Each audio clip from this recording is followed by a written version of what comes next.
5 साल के हसीन ताल्लुक के बाद ये मेरी पहली मीठी ईद थी उनके साथ। बहुत मुश्किलात के बाद हमारी लव मैरिज हुई थी और 5 साल बाद हमारा ये पहला रमजान एक दूसरे के साथ था।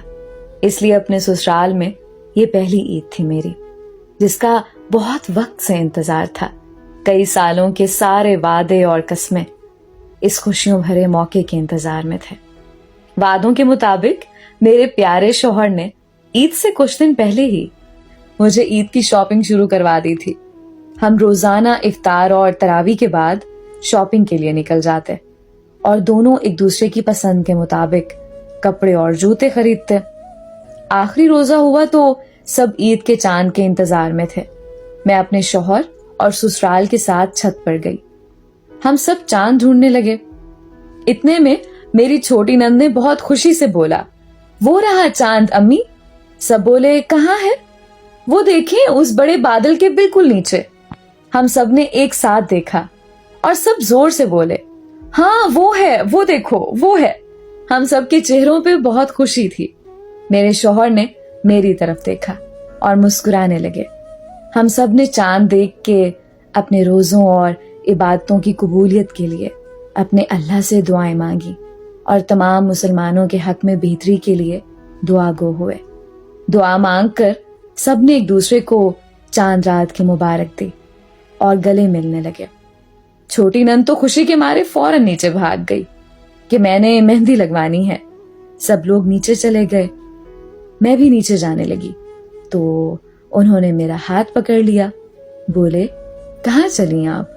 मैंने मुस्कुराते हुए बोला, सब नीचे जा रहे हैं तो हमें भी जाना चाहिए। कहने लगे, मेरी जान रुको तो सही, मैंने तो अभी अपने चांद को जी भर के देखा ही नहीं है। मैं शर्माने लगी और बोली, बस करें, कैसी बातें कर रहे हैं? बोले, और क्या, मेरा चांद तो कब से मेरे सामने था। ये और बात है कि किसी को बता नहीं सकता था। ये कहकर वो हंस पड़े और हम दोनों बहुत हंसे। छत पर बहुत सुकून था। ठंडी हवा चल रही थी। उन्होंने मेरा माथा चूमा और मुझे गले से लगाया। कुछ वक्त बाद में बोली, चलें जी, अब अपने सारे वादे पूरे करें, जो जो वादे आपने चांद रात और ईद के लिए किए थे। वो बोले, हाँ बाबा, मुझे सब याद है। तुम्हें एक अच्छी सी मेहंदी लगवानी है।